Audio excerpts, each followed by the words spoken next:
Missed an episode of your favorite podcast? Choose from over a decade of content in our archives, not just the latest episode. All free at GCNlive.com. This is your call to action. Get prepared, America. Economy, survival, energy, disasters.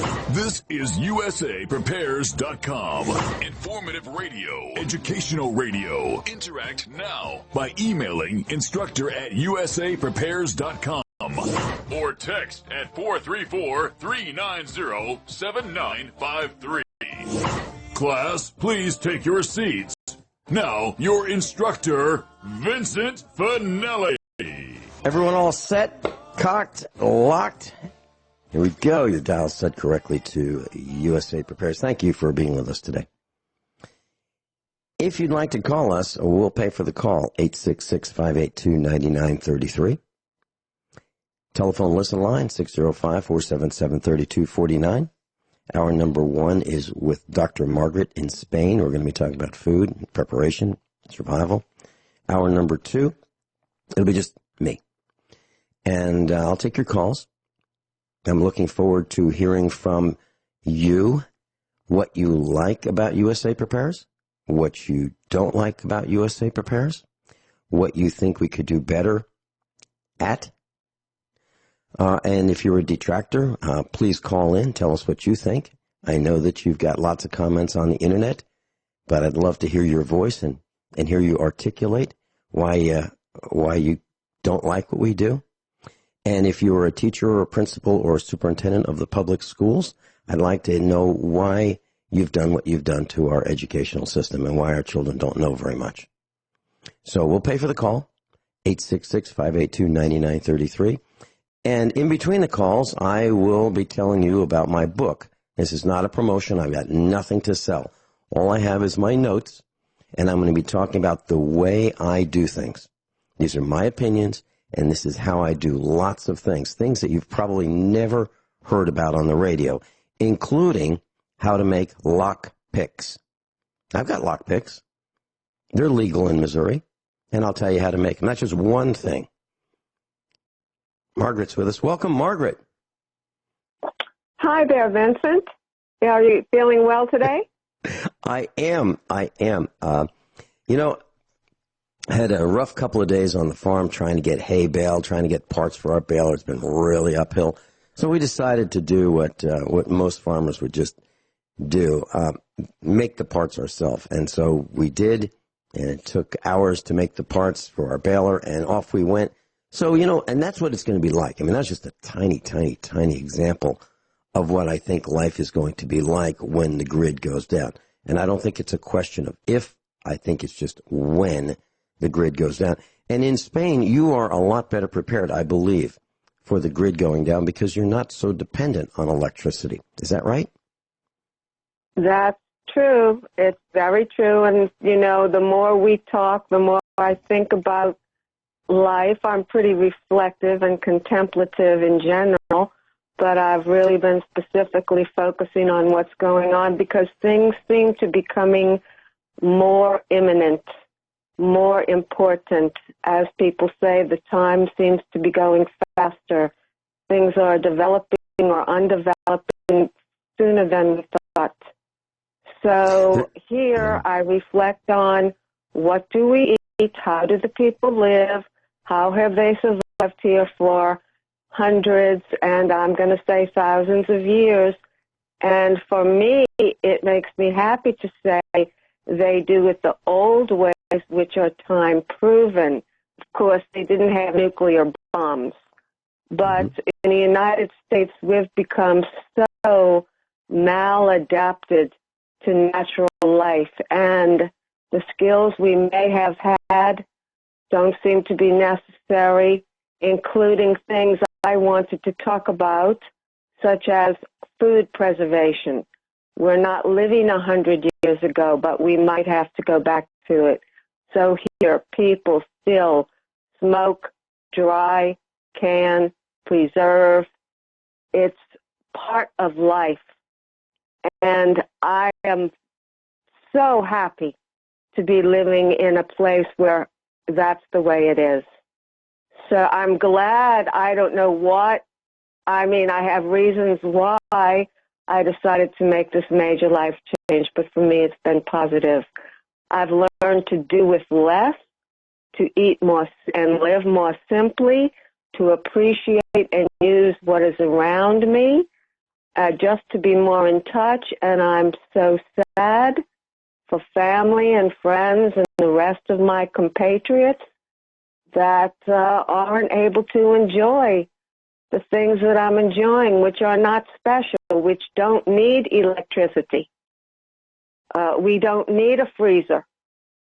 We don't need electric heating, you know. And I just see the way the world's been taken apart, and hopefully we can reinstill and motivate people to go back to the old ways. It's all there in front of us.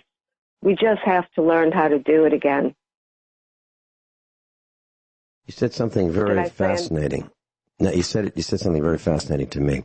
Well, actually, you said many things fascinating, but one of them was doing with less.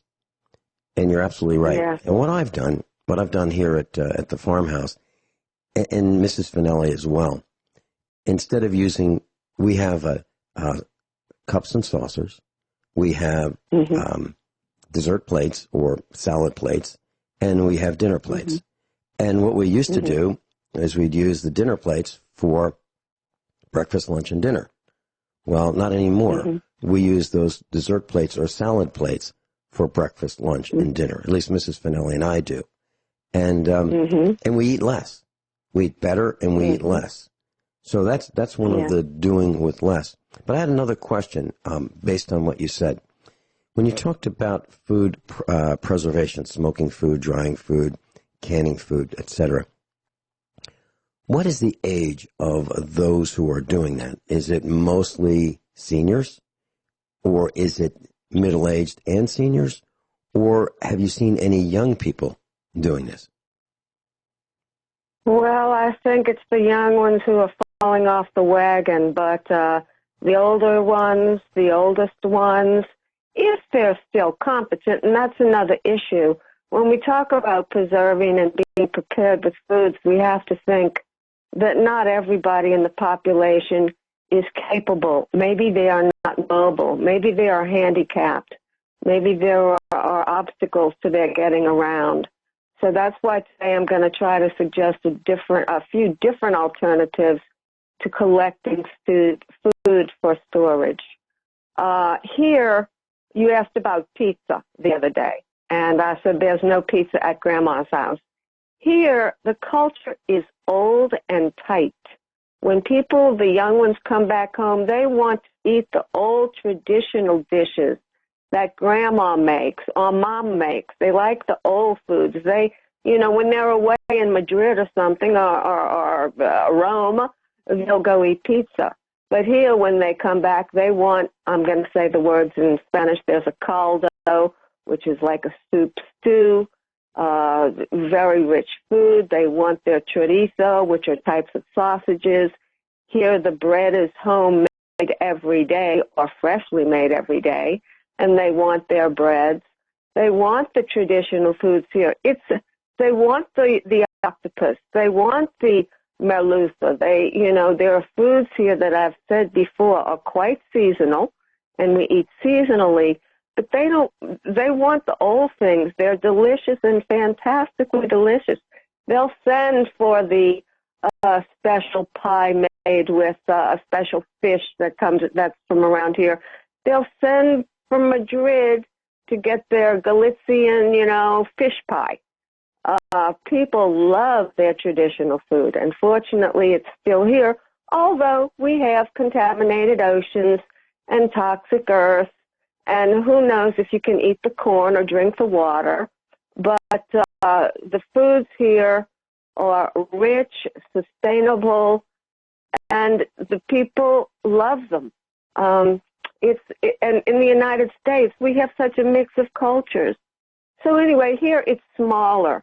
It's more repetitive. There's a saying here, when you say and ask people what have they been doing, or what did they do for the weekend, or what did they do on vacation, they say nothing, in order not to vary anything. They like their ways. They like their old ways. They like things to be regular, dependable, stable. And I'm going to go with the less. And when you say what kinds of dishes you have, I'm saying, and where are the bowls? Because many cultures eat from bowls only. There are some foods I cook that you don't eat from a plate that's flat. You want it in a bowl. And bowls travel lightly, too, in case you have to evacuate. So you can also cook in them. So anyway, I've said a lot of things to you, a lot of things, and I don't know if I've answered the question. I'm going to admit to you right now, I have so much to say, and maybe I'll become disorganized. One thing leads to another. I'm not only a food person, specialist. I've had a catering company at the height of Austin's high times. I had a children's cooking school. I ran a citywide children's cooking contest. I was a private chef, and I was raised in a family of excellent cooks and hunters. But I'm also a PhD in communication, and I'm just picking up so many things that, the connections between food and communication, preparation and communication. Rick yesterday, when he talked about the 7 or 10 things that are most important in his battle plan, at the end, I think he mentioned something about neighbors, and I think I wrote down, or he said, coordination and communication. That's what's going to save our lives.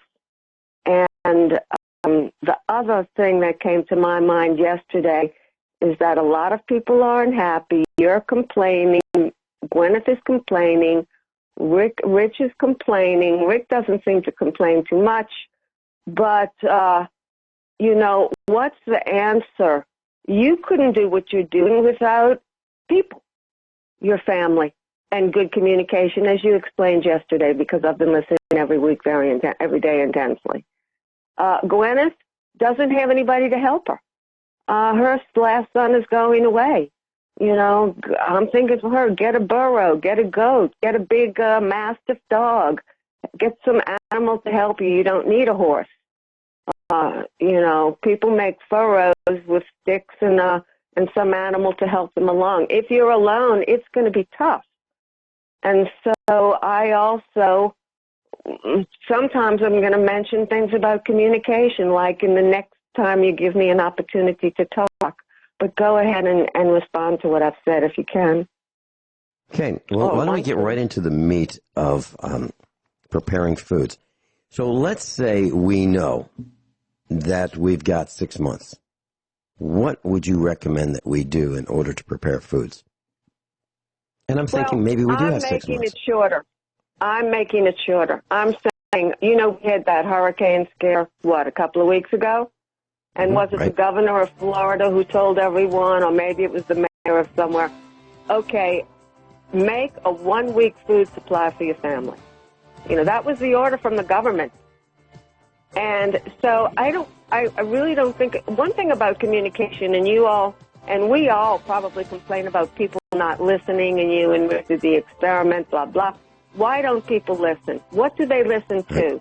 They listen to things that are relevant. Hold that thought. We'll be right back. Dr. Margaret's with us. And Dr. Margaret, you mentioned, why aren't people listening? Well, I think there's listening, I think there's hearing, and I think there's paying attention. And I think that people are having a tough time paying attention, and it's too complicated. I think they hear us in the background, when we talk. For example, I was telling a man recently who was interested in tires. And I said, well, there are different styles of tread. And you can get a real aggressive tread, kind of knobby. It's great if you're traveling across a field or in mud. And then there's the highway tread on the other end of the spectrum. And the highway tread's going to be a much more comfortable ride. It will last longer. It'll give you more miles per gallon, but it's lousy going across the field. And so I was explaining that. I don't think he really wanted to hear it. I think really what he wanted to hear was, You just tell me what to get. Okay? So that's where we are. And he's the guy has a master's degree. He's a really bright guy. But I think we've got so many choices. We're overwhelmed with how complex decisions really are. And I think that's a big part of it. I agree. And the big whatever they are trying to keep us more confused, more afraid, more paralyzed, more inactive. It's a big smoke screen. You have to learn to go through it, and my approach is to try to get to the point. So let me get to my point about why do people listen? People listen when information is relevant and useful to them. They possibly listen. They listen to it if it is of a high quality. They listen to it if it is of the correct quantity, not too much and not too little. And they listen to it if it is delivered at the right time, not too soon and not too late. So those are called maxims by a guy named Grice. And whenever I'm formulating messages, I try to keep that in mind. With a radio audience of who knows how many people, it's real difficult to analyze and assess and design messages for such a varied audience. So today, what I would like to do is modify my message in terms of timing. I don't believe that it's appropriate for me, or I don't feel like it is, to talk about us having a 6-month window frame to learn about food, growing and preservation. I think 2 weeks ago, people were given an order to collect their stores for 1 month. I was just listening. Well, Rick yesterday, admitted that he was not prepared. I believe you said you were not prepared, but you were getting there. I think I am pretty well prepared. My least preparedness is in water supply. That used to not be a fear for me here because people had wells and the waters were not polluted. Now almost nobody has a well. The construction artists and the engineers have closed off all the natural smaller rivers and brooks and streams. They've built over them. They've cut and blocked the springs that naturally flow in this part of the world. And so water for me probably is my main priority. I'm one person. I was just listening to Linda Moulton Howell talking about her recommendation was that every family or person should have supplies of water and food for 1 month, just as a standard of living. And we know the Mormons, probably people are aware that they each have the requirement of having 1 year of food stored. So I want to get to what can we do today? I mean, there's about 70, I exaggerate with numbers. There are 1,000 excuses and reasons why, and I can't, and there's not enough money, and I don't know what, and the kids don't like it, and whatever. So I'm thinking, what is the most efficient? What is the most effective? What is the most strategic way that we can approach the situation? And you can interrupt me at any time. I'll just keep going until you want to talk. Yep. I'll have to interrupt you right now because we're going into a break. But, I'm interested in... And the reason I said 6 months is because I thought, okay, let's start planting some food in pots. If you live in an apartment or you can't tear up your backyard. But we'll be right back. Dr. Margaret's with us. She's live in Spain. Margaret, let's cut right to the chase. So our son came home with 2 cases of baked beans. Manager's special, 4 for $1, 24 cans in a case. So he came home with 48 cans, and it was $12. Okay? Now, why? Why do we do that? Because that's emergency food. You can eat it cold. You can eat it warm. And it will last several years. Is it any good? We didn't try it yet. But we're going to. We'll try again. And if we like it, we may get some more. But the point is, it was so inexpensive at 25 cents a can. Why not? How do you feel about that for an emergency? I think that's exactly what people need to begin doing immediately, today. Everybody's different, but everybody shops. So get in touch. I'm going to repeat what I've said before. People need to look at their kitchen, look at their food, look at their pantry, and make an analysis today, a listing and accounting of what food they have in the house. Is it that difficult? It's something that you can do standing up, sitting down in the pantry or on the sofa thinking about it. The children and the family can all be involved. They should be. This is a group project. Their life will depend on it. So I made a little list of what to do today, what to do tomorrow, and then how we can think about the future if we get past that or past the first week. There is no time in the next few days to learn all the ways of, and practice and perfect the ways of preserving food. Our culture has developed enough so that this is done commercially. Now that's an issue. You want to check out who are your producers and manufacturers and what is in the product. But make a list today, see what you have, note what you do not have, and begin accumulating. Every time you go to the store, people should come back with a gallon of water for each person and maybe one food that they'll eat from their emergency storage if we have nothing, and let's just make it for a week. So, excellent. We have to tune in. Check out what you have. Some people have millions of dollars.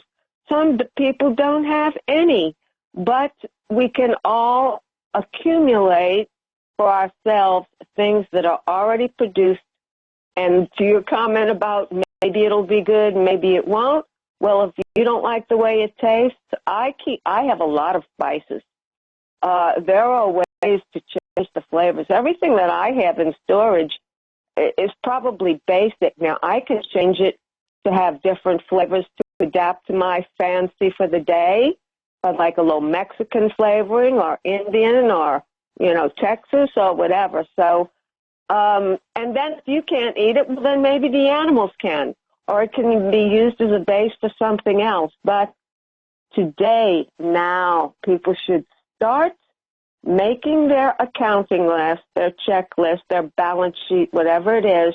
Note the things that are absolute necessities for food, and I agree with Rick, water is first, liquids. But, then it's your foods. And as you said, beans, you can eat them cold or hot. He mentioned yesterday heat. I say, you need light and you need heat. You need fire. So we're getting into the cooking, but buy things that need little cooking, little preparation, are easily accessible, and already prepared for consumption, immediate survival. If you're in Florida and, you're flooded and nobody's going anywhere, what are you going to do? Start making bread? No. You're going to eat the tortillas or the fajitas or there's bread made from chickpeas. There are so many breads that don't need to be made as we make our white bread that will serve. There are crackers. There are toasts that are sold already made that last for months. So buy things that you can use immediately. But start today. And let me say this.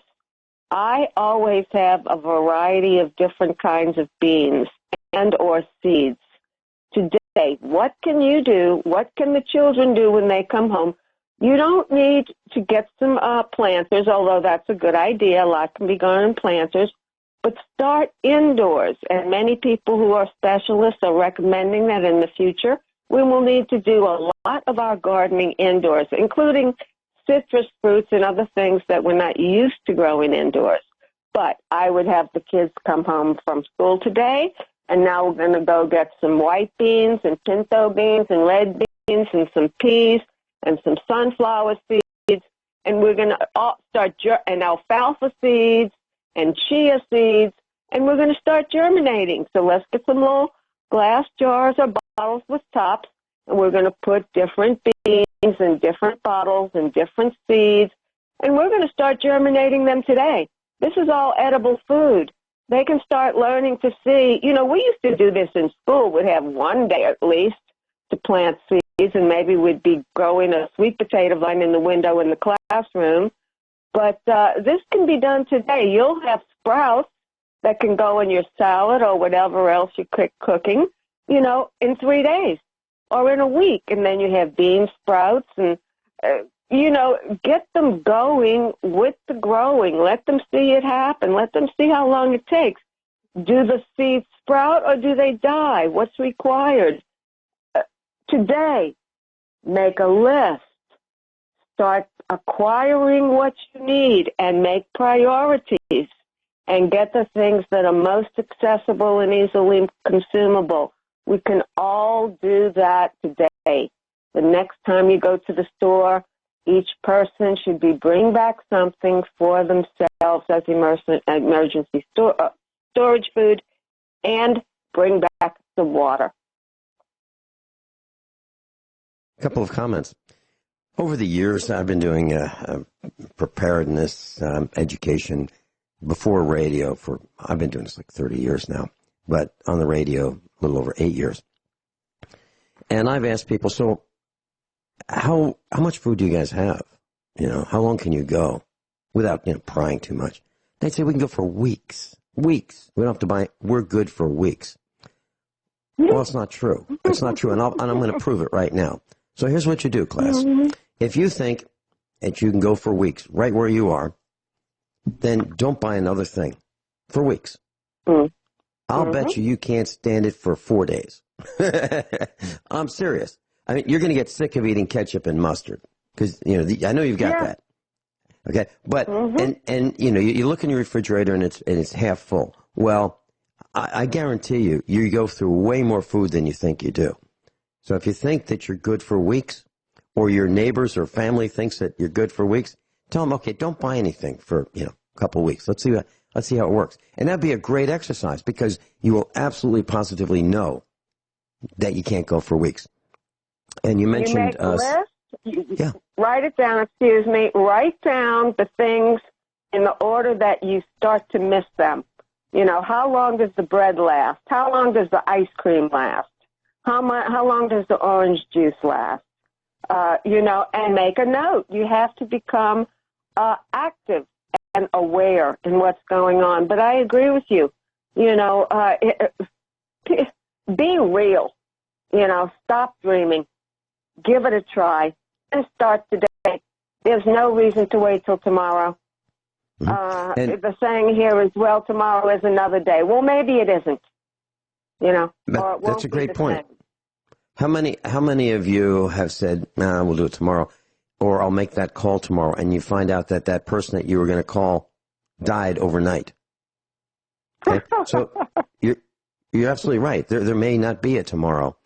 There might not even be a tonight. Get with the program. Don't take life for granted, or take it for granted and see what happens. So you mentioned citrus trees indoors. Well, about a year ago, well, maybe almost 2 years ago now, I bought a couple dwarf citrus trees, planted them, and have been nurturing them. And so right now they're outside. When it gets cool, they're going inside. And these are citrus trees. Okay, so you're right about that. And you mentioned neighbors, and Rick mentioned neighbors.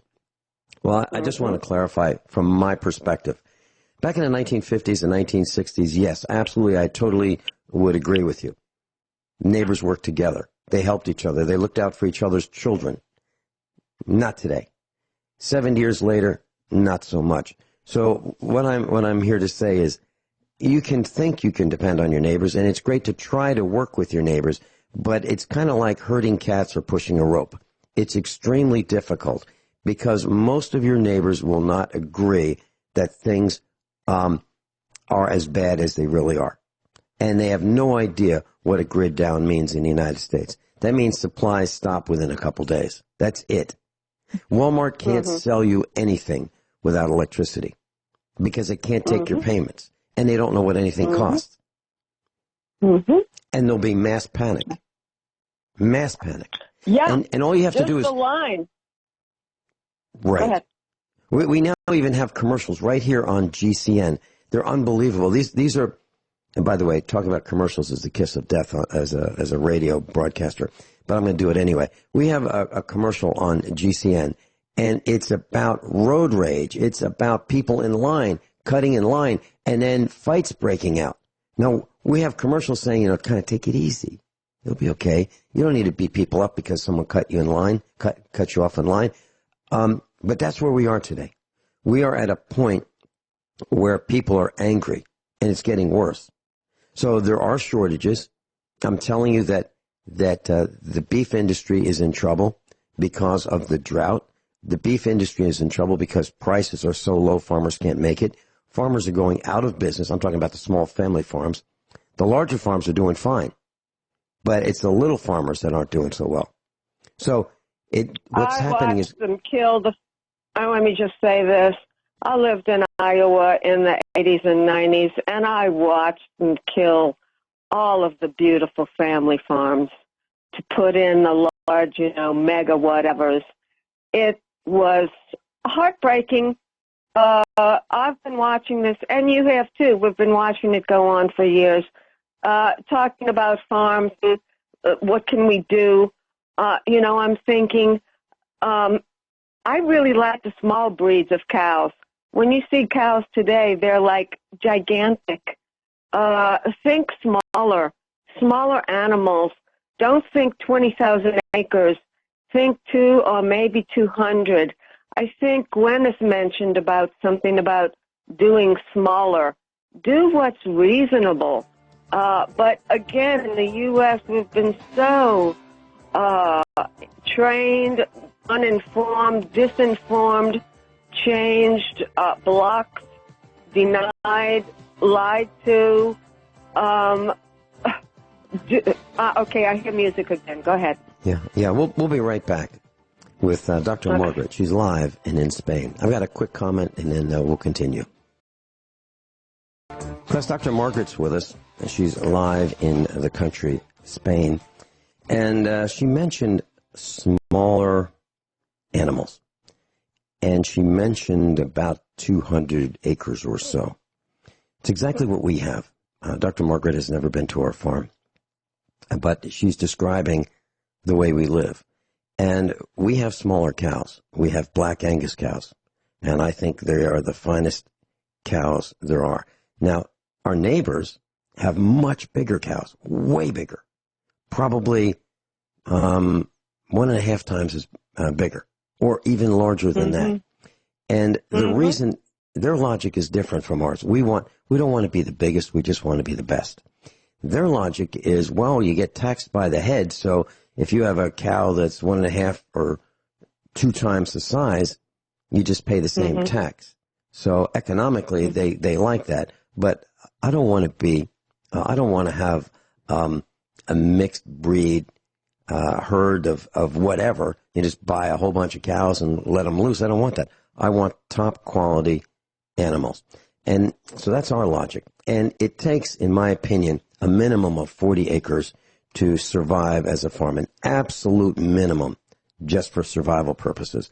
Economically, you need more. You need about what we have, about 240. And if you get more than that, you can't handle it. So we are at the optimal level for us. Next thing I wanted to address is the fire drill. Now, we've talked about this over the years many times. And I challenge all of you to, on tonight, Friday night, I challenge you to, at 6 o'clock, turn off the electricity at your breaker panel. Okay, unless you have a medical need, don't do it if somebody's going to die.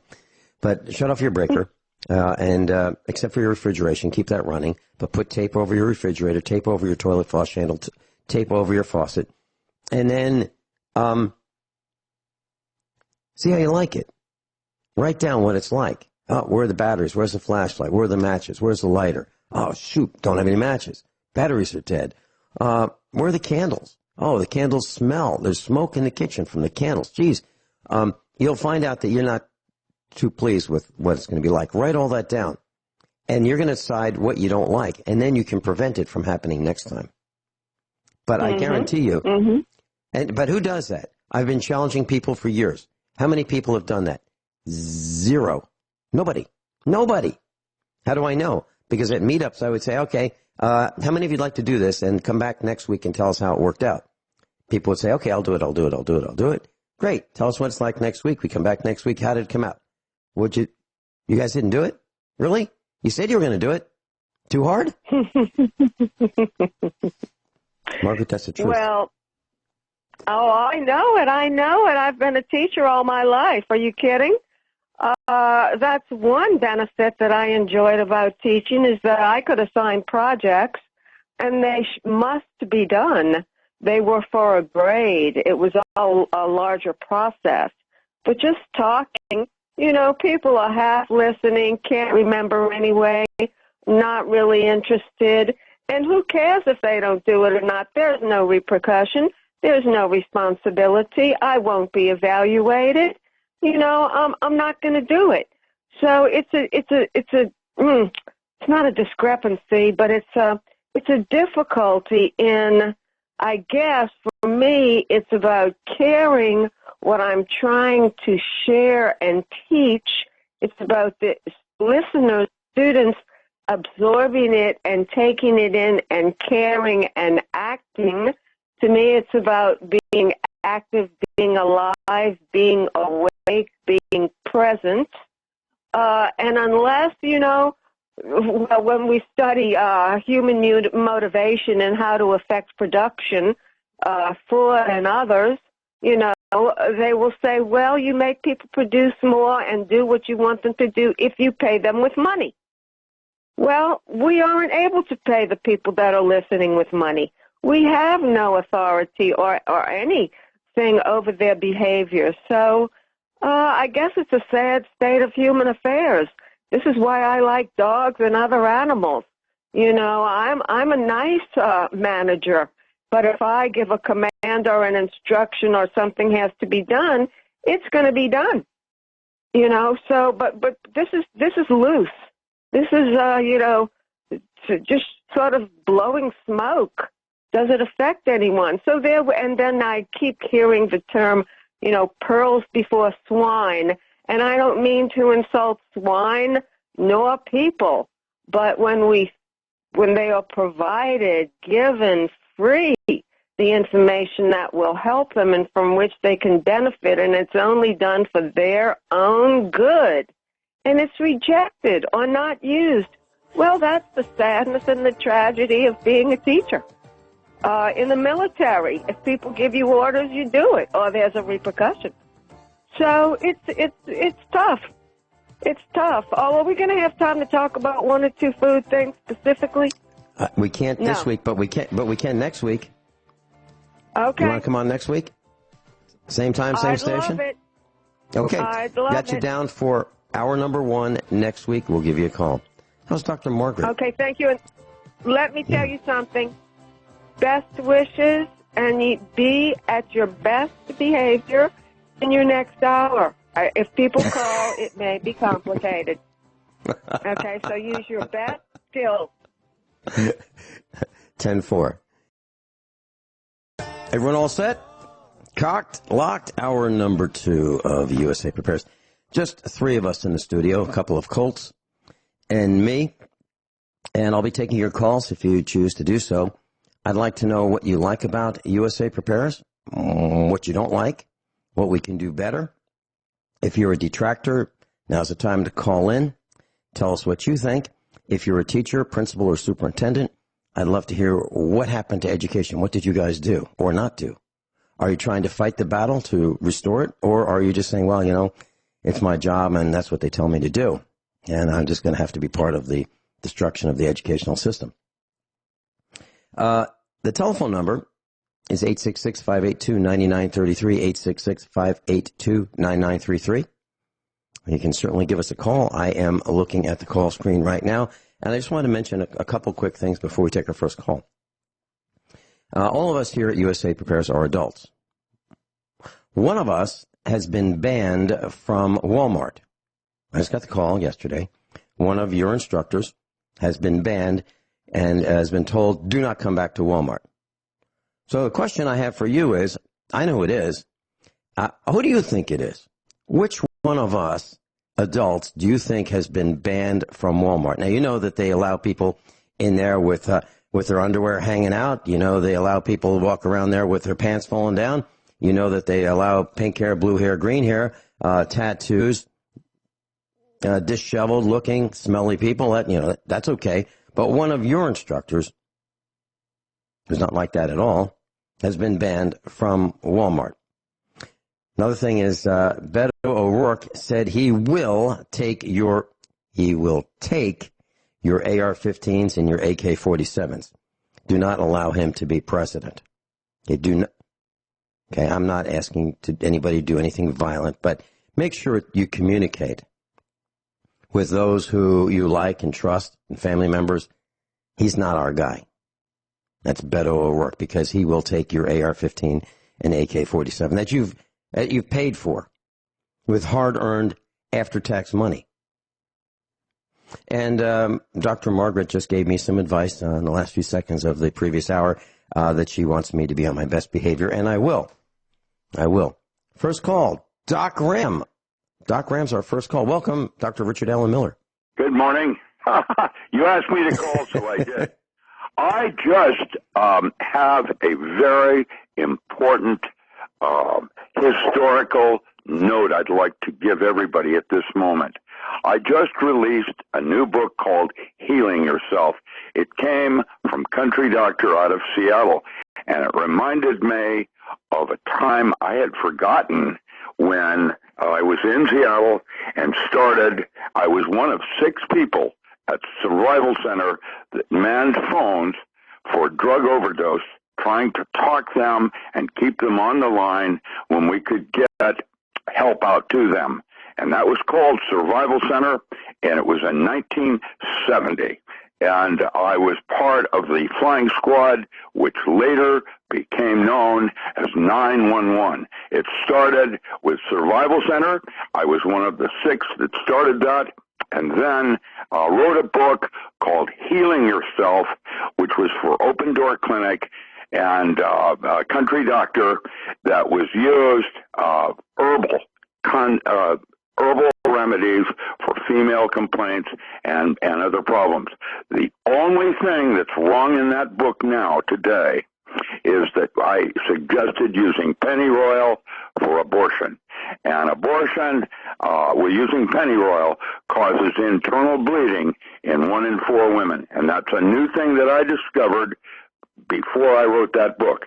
I am the first person in history to write about the chemistry of herbs, even before USDA, James Duke.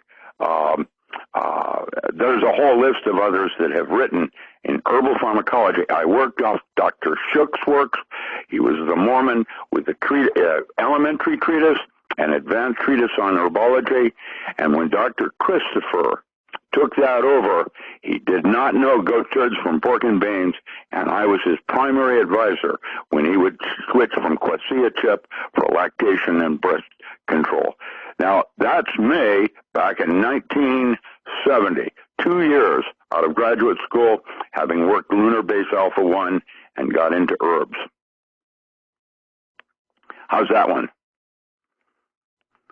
Well, I'm not sure where to go with that, Rick. Well, I know. The 911 concept started in Seattle with the Seattle Fire Department, and that was for drug overdoses in Seattle.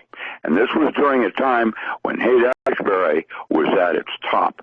We would always say in Seattle that whatever happened in San Francisco, not L.A., when San Francisco would happen 2 years later, divided by 4 in Seattle. That's the way it was back then. And we knew about aliens. At the time, I did my paranormal. I had just started Seal Corporation and had ended it, and it was my handler, Ted Kruger, that gave me my first books in herbal pharmacognosy, because herbal pharmacology did not exist yet.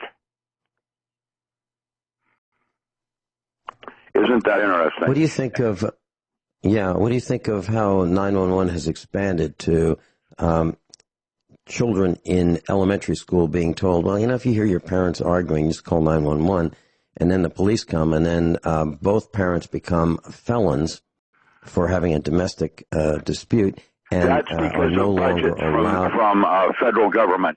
The reason that the police went after people like that was not because of battered women. In Oregon, if a woman shoots her man or puts gasoline on him and sets him on fire, she can walk. If he has abused her, they won't even bother trying her at all in court if she's been a battered woman. And up in Seattle, we started that one with Native Americans. It was terrible. And when I say terrible, you think Iraq and Iran are bad? You have no idea what the American Indians were doing with their women. And that's where it all first started. And Oregon, where I live now, is a halfway house for battered women. They bring them in to Ashland, they turn them around in Eugene, and they set them out in Portland. And that's even cowgirls get the blues. So what caused the Native Americans to be so violent and rough? Alcohol. And their inability to metabolize it like other gene expression tribes or races can. That was the primary problem, was alcoholism. That's how the American Indian was actually defeated. Not slaughtered like in Little Bighorn, but more give them alcohol. Mm-hmm. So we knew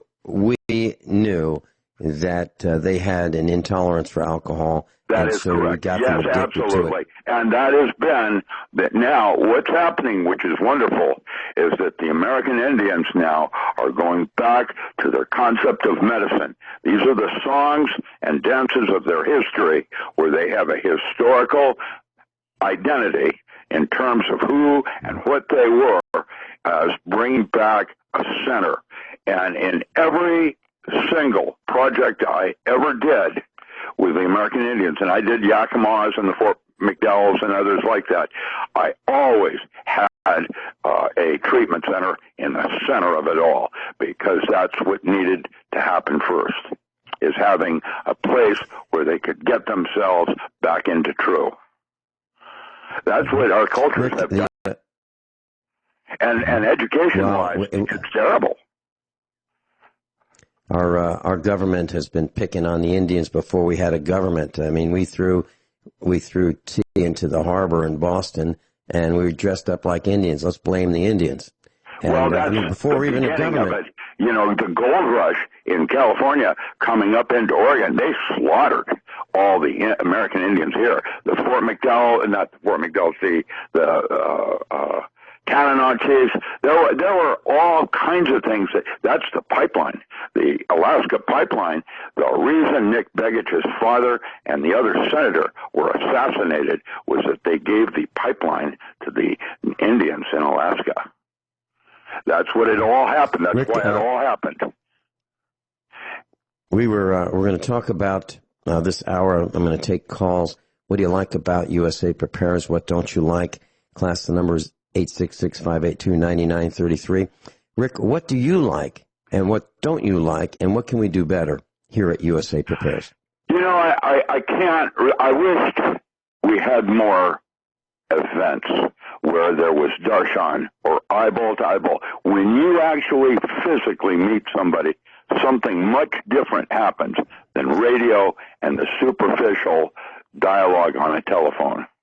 It's not the same. Mm-hmm.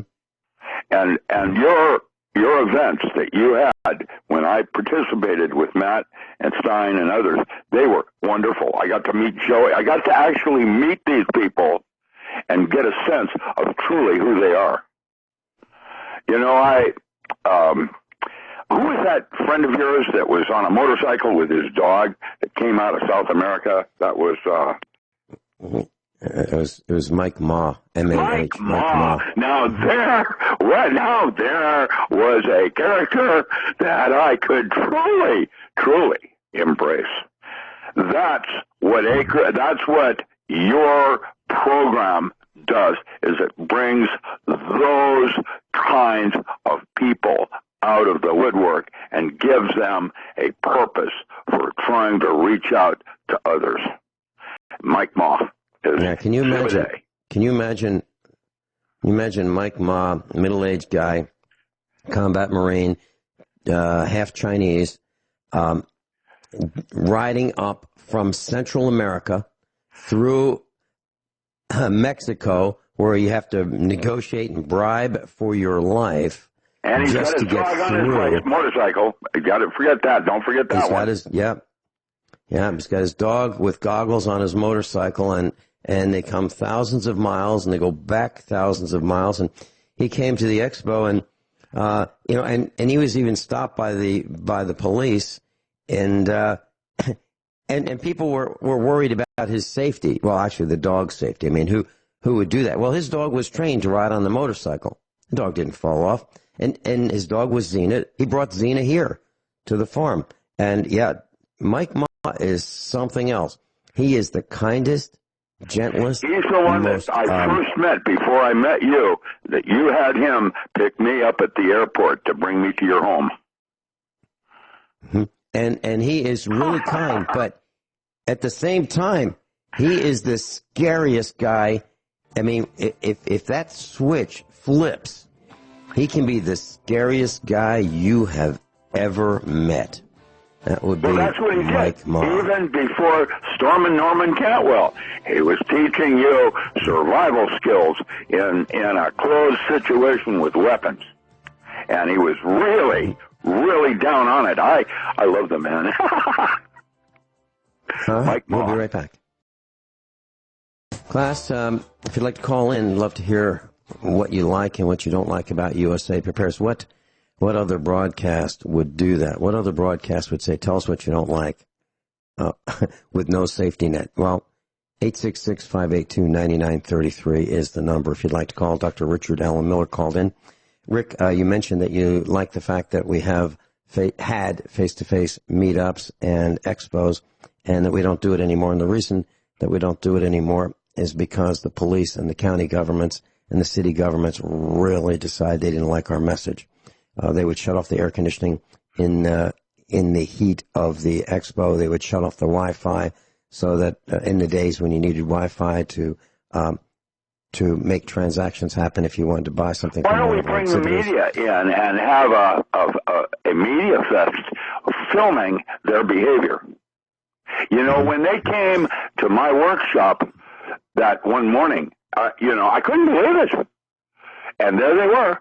And, I would have loved to have gotten a media shot of that and then taken it to the wire, like AP, and show just exactly how they're serving and protecting.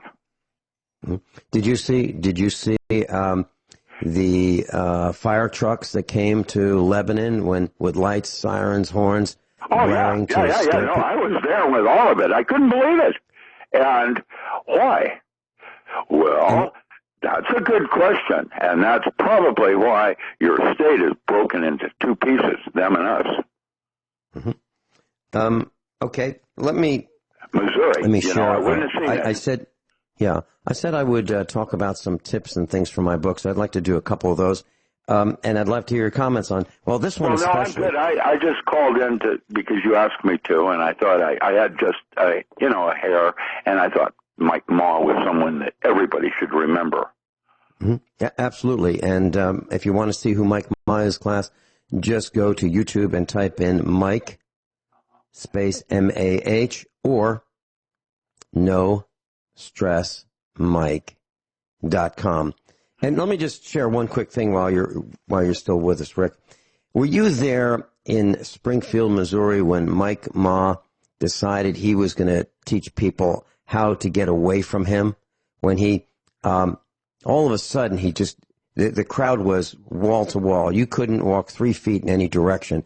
6,000 people were there at our expo, and he just walked from his booth area into the middle of the crowd and started getting sick. He was like, and he reached out like the Statue of Liberty for anyone near him, and people backed away, and he did a very slow circle, like he was going to vomit right then and there, and people started backing away. They were grabbing their cell phones. Oh, what a beautiful piece of acting.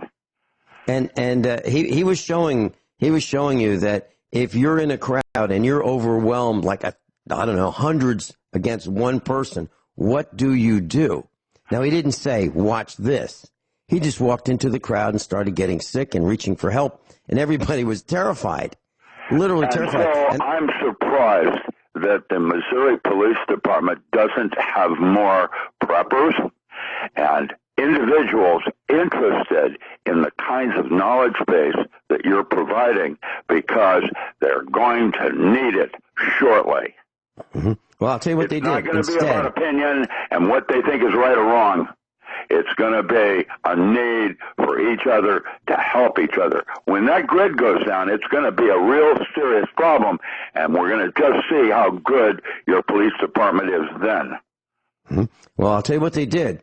The television from Springfield, Missouri, the big station, came and videoed, and they gave us less time. It was only like a 3-minute segment. They gave us less time than they gave the emergency management director, who said, well, I guess if you want to get some water and a flashlight and some batteries, that'd be good. That was our competition. I couldn't believe it. So now you know that the city governments, the county governments, and the television production, the television stations, they're all in bed together. Well, your infrastructure right now, just in your home heating oil and gasoline and power company, there it is, Exhibit A. All right. Dr. Richard Allen Miller, thanks for calling in and being with us. I'm going to teach you some of the things that I have in the book coming up for the next half hour. Dr. M, thanks so much for calling in. I appreciate your My pleasure. All right. We'll be right back. Okay. So I've been writing this book, and I've got my notes in front of me. I've written my notes in spiral-bound notebooks, and whenever I think of something that I think should be in the book, I realize that I do things that maybe a little differently from the way others do them. I write them down. So I'm reading from Chicken Scratch, okay? So bear with me, please. And if you'd like to call in and let us know which instructor you think was banned from Walmart, I'd love to hear from you. I'd also like to hear what went wrong with education if you're a teacher, principal, or superintendent. If you're a detractor, what don't you like about us? And if you, or if you're a student, what do you like and what don't you like about us? So please call in 866-582-9933. All right, to the book. It's illegal to own lock picks in all states except Nevada, Tennessee, Virginia, Ohio, and Mississippi. And so one day, one of our instructors was here. He brought his camper van, and he was going to sell his camper van to a friend of ours. And we made that happen for him, but we decided we were going to go through this camper trailer, I guess I should say, and make sure it was perfect. Check the heating system, the hot water heating system, the refrigeration system, the electrical system, make sure that the deep cycle battery and so forth was all up to par. And we couldn't get into one of the locked components for the system to make sure that the heating system and the hot water heater work, because you have a key to prevent tampering on the outside. Well, he didn't have the key. And I said, well, that's all right. We'll make a set of lock picks. And he looked at me like, really? I said, oh, yeah, we'll do that. We'll do that right. It'll take 5 minutes. We'll make a set of lock picks and we'll get right in. So what you need is about a 3-inch long bobby pin. And what you do is you heat the bent over tip over a flame, like a gas stove or a propane stove. Just heat it till it glows red. And then you fold it or unfold it so it's now straight. Then you cut it in half. And then you scrape off the plastic tips. And on one of them, you file the end to leave 2 little camel humps close together, 2 little bumps. Maybe the total length of the 2 end to end would be 1/4 of an inch.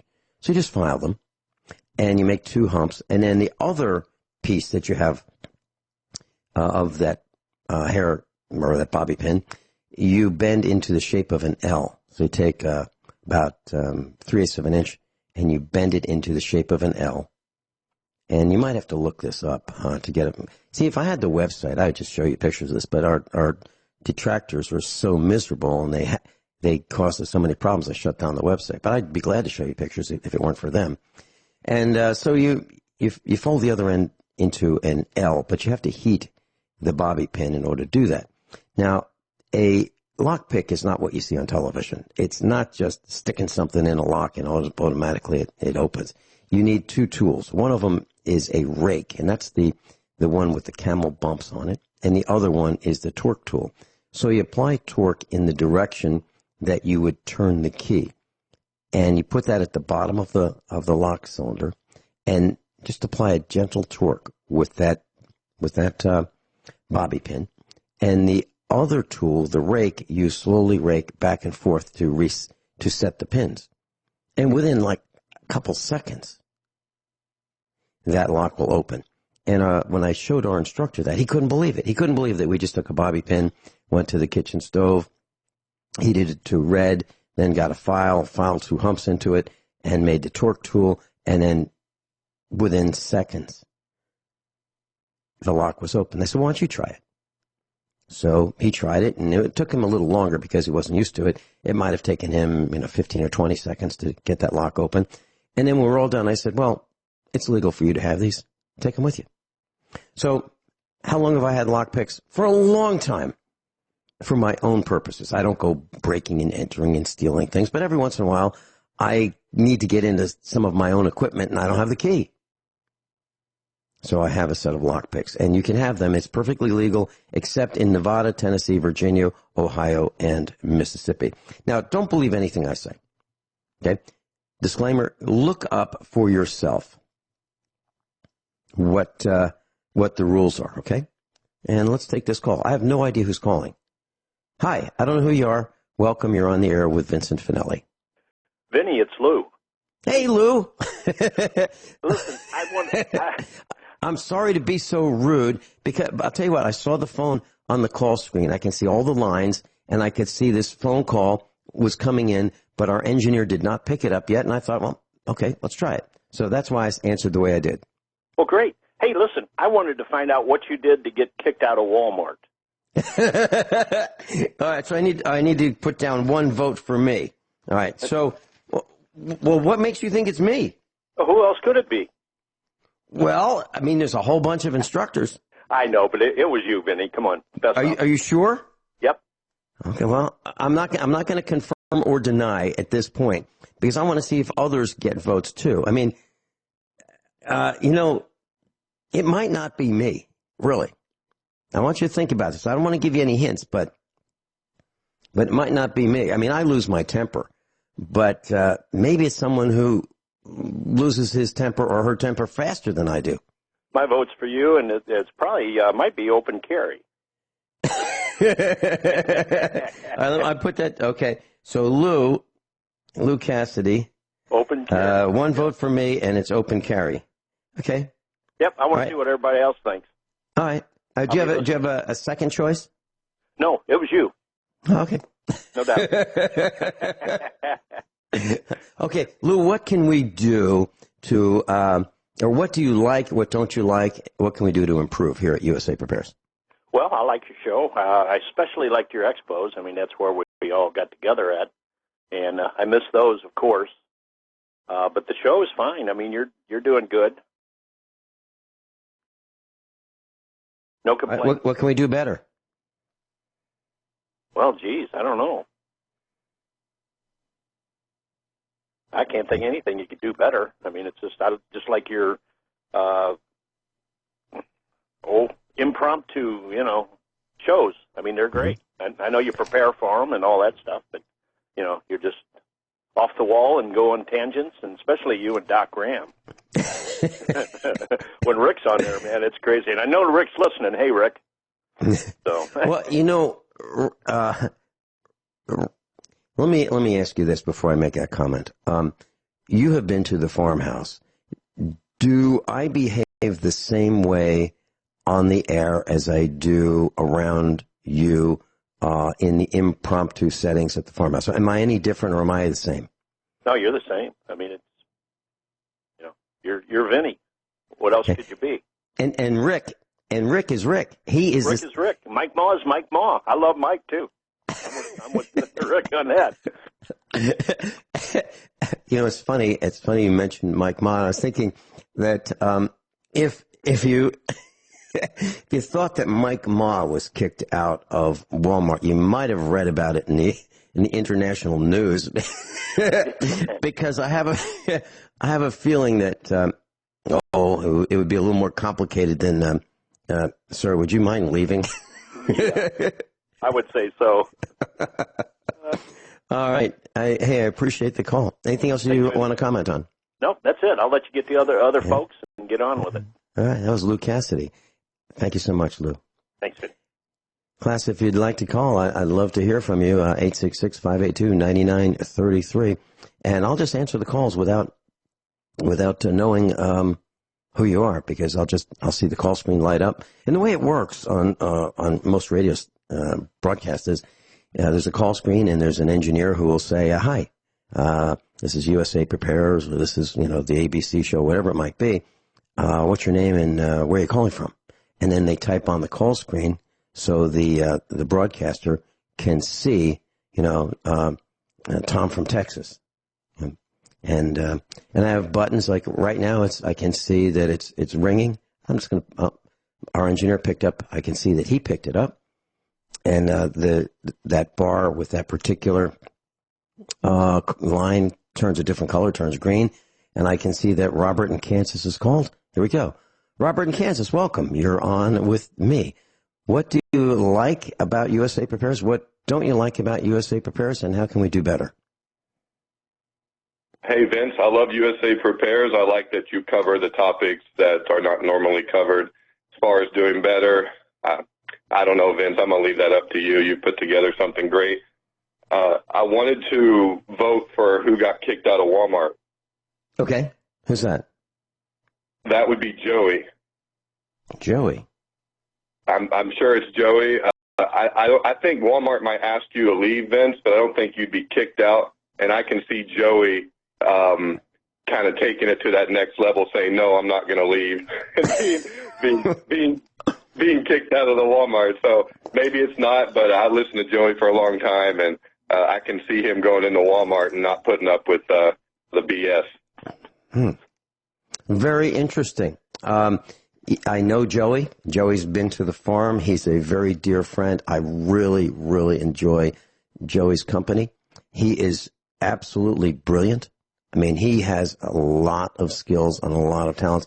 You can talk to Joey about so many things. I mean, he really, really is bright. And I'll say this, that, Joey doesn't take guff from anybody. He really doesn't. He says what he thinks. And I'm really waiting for that call from Joey one day when he says, hey, Vin, what's the matter with you? Why are you doing this? Why are you still on the air? Why? You're supposed to be taking care of your family. Why are you spending 4 hours a day, 2 hours on the air, 2 hours preparing? Why are you doing that? Why? What's the matter with you? I know I'm just waiting for that call. I know it's going to happen. I don't know what I'm going to say, but I just wanted to mention it. Hey, Robert in Kansas, anything else quickly? I've got some more calls. No, Vince. I hope you don't move, like you were saying, just because you're not too far from me. And also, I just don't know where you're going to go, man. Maybe you found a place, but I can't imagine that rural Missouri being too bad of a place to be. But we'll see how that goes. Great. Hey, Robert in Kansas, thank you so much. All right, Vince. Bye. Matt in North Carolina, welcome. You're on with me, Vince Finelli. What do you like? What don't you like? How can we improve? And who do you think got kicked out of Walmart? All right, Vince. First of all, I want to say that I might be one of your younger listeners. Not too sure I am new to the show, but I'm 36. And I enjoy your show. I love the format. I grew up listening to Art Bell, and even though the subject and the topics are different, you just give me that Art Bell vibe. So I truly enjoy your show. So formatting, I love. I love the USA Prepares, and I love what you're trying to do with educating people. Excuse me. Again, I'm new, so I don't know all the names of your instructors. One thing I don't like, or I think that could be improved on, is you have the instructor, the gentleman from California. I think it's Dr. Rich. Dr. Richard Allen Miller. He's in Grants Pass, Oregon. Oh, okay, Oregon. Yeah, I knew it was on the list. So, yeah, he's wild, and I love his story. However, I feel, my personal opinion, he seems to take over the show often. I know you're trying to get in as the host, and he just takes over with just wild stories. But sometimes in my head, I feel you're trying to get a point across, but it never gets, it kind of dies out. All right, hold that thought, Matt. We'll be right back. We're taking some calls. What do you like and what don't you like? And who do you think got kicked out of Walmart? Matt in North Carolina is with us. He's 36. He's probably one of the youngest students we have. Matt, I'd just like to explain to you. Yesterday, all week I've been mentioning I'd like to take this hour and take calls and so forth. And I mentioned it with Rick yesterday. Rick is regularly on Thursdays. And I mentioned that I was going to take calls, and he said he was going to call. I did not ask him to call. I think he thought I asked him to call, but I did not ask him to call. I did not want this to be set up in any way. I wanted to take calls and see what happened. But he called in, and that's fine. That's great. I'm glad he called in. And Rick's crazy, but I'm being positive about that. He is wild. I have no idea what he's going to talk about. And here's how it goes. So a few minutes before the broadcast on Thursday, I used to call him. I'd say, "Hey, Rick, how you doing?" And he'd tell me, and I'd say, "What do you want to talk about?" And he'd say, "Whatever," and we'd talk about maybe 7 things. And that was the last time we'd ever talk about him. Lately, he calls our farmhouse, and he says, "Okay, I'm ready for the show. What do you want to talk about?" And I'll say, "What do you want to talk about, Rick?" And he'll say, "I'll just follow you." So I have no idea what's going to happen. No idea. And that's how it really works. So as far as Rick taking over, yeah, he does that. And not only on the radio. It's not like he does it especially for the radio. He's like that all the time. If you're in the kitchen table, and there's a whole bunch of instructors, that's what he does. So that's Rick. So I just want to comment on that, Matt. Yeah, no, I agree. And again, his stories are wild. I love hearing them. It's nothing against him personally. Just I think from the listener, or at least my opinion, for the listener aspect, sometimes I know you want to get in, Vinny. I know you got something to say. I want to hear it. But again, that's the only, if it would be considered negative, maybe just criticism I would have. I understand. Now, let me just tell you what, Matt, let me tell you what the detractors say. The detractors say, "Hey, Rick Miller's on. Vinny, why don't you just be quiet?" That's why I'm calling as a student, not a detractor. No, I understand. I understood that. I understood that perfectly. And so of the instructors who you have listened to, and I know most of them personally, I've seen them. They've been at the expos. They've been to the farm. They've been to the meetups. We've done seminars together, traveling. One of us will be on stage at a time, but, many of us will be there at conventions. So I know a lot of these guys, and I have invited every single one who's an instructor to be an instructor. That's how it works. There's no application. You don't fill out anything on the internet and say, "Hey, I want to be one." It's just, I happen to like a person, run into them, and invite them to be instructors. It's as simple as that. So who do you think got kicked out of Walmart? Do you have a feeling? Okay, again, forgive me for the names. I think it's the instructor from Central Florida. Is it Steve? Yeah. Steve Elkins. Okay. You think he got kicked out? Yeah, first of all, I love when he's on, and I love his show on RBN. But I think it's him, and I think the reason is for either speaking the truth or pointing out the obvious. That's all I'm going to say. Now, Steve has been to the farmhouse, and we are dear friends. I really enjoy broadcasting with him. He is a no-nonsense guy. He's great. And by the way, I'm not trying to slight any of our other instructors.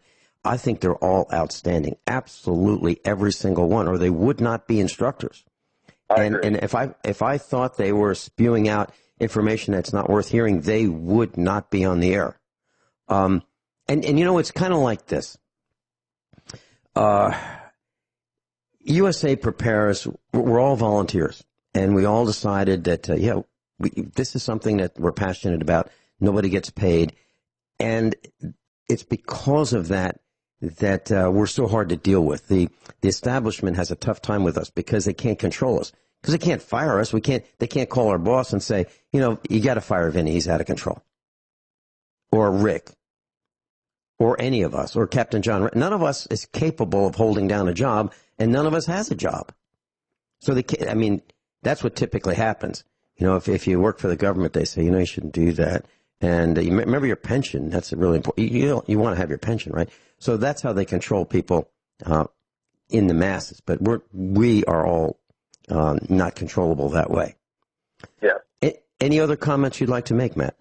Nope. The last thing, I don't think it's you, because from what I've been listening so far, I don't even think you shop at Walmart, or you've probably already been banned from Walmart. So I don't think it was you, Vinny, but we'll see. But I will say, I do love the show. This is my first time calling pretty much any radio show. So I'm going to continue listening, and best of luck to you. Maybe I'll call in another time. Wonderful. Matt from North Carolina, thank you so much for calling in. All right. So let me just mention this. My book it's got lots of things in it. So one thing is great pickles. How can you take ordinary pickles and make them outstanding? Well, it's easy. All you do is, let's say you buy some sweet pickles. You just add a half a teaspoon of crushed red pepper, to a new jar of pickles. Shake it up, put it in the refrigerator, take it out once a day, shake it up, put it back in, and a week later, you've changed ordinary pickles into extraordinary pickles. Extraordinary. So maybe next Friday we'll do the same thing, hour number 2, and we'll take calls. What do you like? What don't you like? And who do you think got kicked out of Walmart? I'd love to know, and I'll tell you at some point, but you might be surprised.